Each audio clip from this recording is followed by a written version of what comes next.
Okay, today we are getting fancy with feedback and you're going to get a video recording.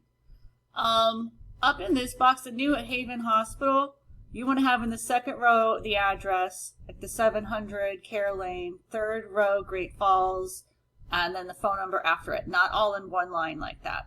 The same thing for here with Pennywise. You're supposed to use this entire box to fill it up with the name, the address, the phone number. So you have to have all that in there.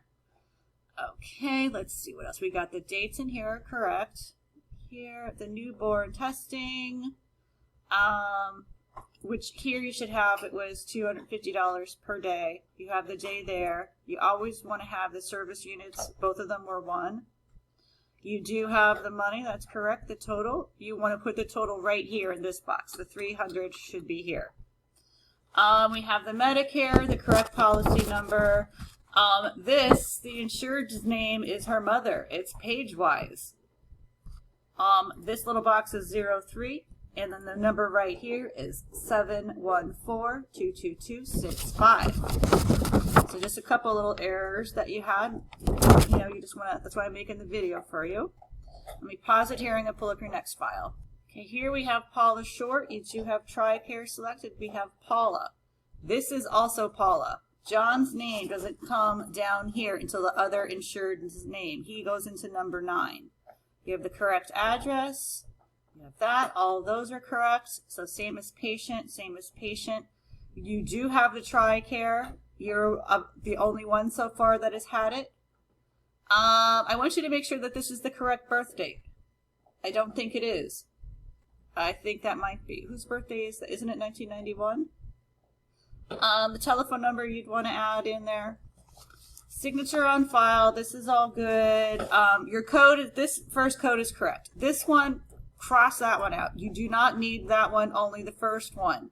So what happens is 21A is linked with E. So in here, you would have to write A, because 21A, so the diagnostic pointer goes to A.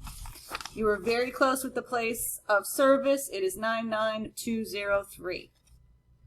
We have those numbers in there, so that's good. $59. We're not worried about the amount paid. We're just worried about the bill right now. We're not doing billing and collecting all at the same time, but it's fine that you have it there. I just want to let you know we're just worried about the bill. So you have that. The signature on file, this is actually the doctor's signature. So his file, we need, you know, Mr. Paul Tripp or Dr. Paul Tripp in there. But we have all that stuff. So let's go back to your next one, who is Shauna Kerner. Okay, we have the correct number there. It's a group health plan, this one. We have the correct name, self. We have that, Shauna Kerner, same as patient, same as patient. You are missing the insurance policy number right here. We have Jeff. Good job with adding Jeff. You have the correct number there. Okay, and right here in C, it says student health insurance. You're missing that one. You have Aetna. Great job. Not many people had Aetna. Signature on file. We're good there. Okay, all right. Here's where we sort of lost it. You are correct. There's only one. It's G43.909. So that should be an A. And again, when it's an A, the diagnostic pointer comes to here. That is A. The place of service on this one, you were close. Like, I don't understand why you have two. They were only in one place. So it's 99212. We have the total. Again, you don't have to worry about the amount paid with this. Again, this is the doctor's name down here. This was Nicole Penn. We have that and that. So just a couple errors, not too bad. I know this is new to everyone and you need to get familiar with everything. I hope this video helps.